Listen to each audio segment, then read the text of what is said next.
Dragi moji šestaci, jedno kratko obaveštenje i pritom objašnjenje vezano za književne rodove i književne vrste. Da li odlomak postoji kao književna vrsta? Ne. Šta je odlomak?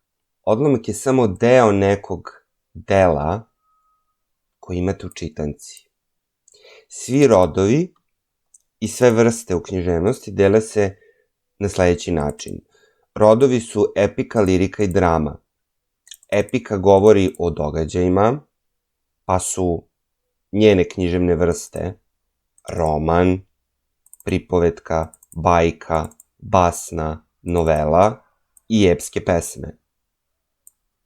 Lirika govori o emocijama, odnosno osjećanjima i nekim mislima koje muče određenu osobu, odnosno lirskog subjekta, odnosno pesnika, i to su samo vrste pesama koje čitamo, različiti tipovi pesama, ljubavna, misaona, deskriptivna i rodoljubiva, a tu spadaju i lirske narodne pesme.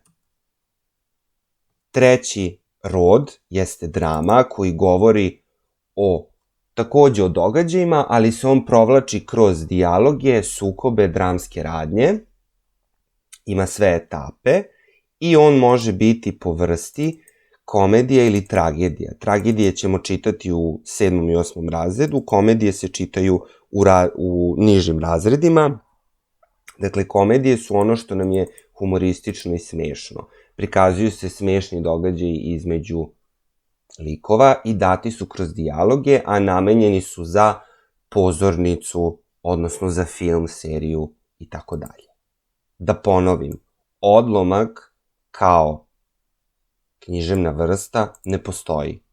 Odlomak je samo skraćeni deo nekog epskog dela, dakle, romana, pripovetke, bajke, tako dalje, koji vi nalazite u čitanci, pa s tim u vezi i stoji da je reč o odlomku.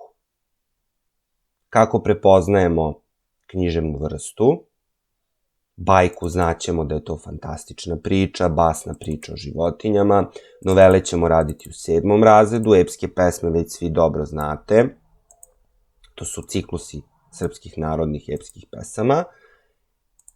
Pripovetku uvek prepoznajemo u prozi, pripovetka je kraća priča od romana, dok je roman kompletno književno delo koje čitamo kao lektiru. To bi bilo to što se tiče pitanja da li odlomak postoji kao književna vrsta ili ne. Ne postoji. Zapamtite. Hvala.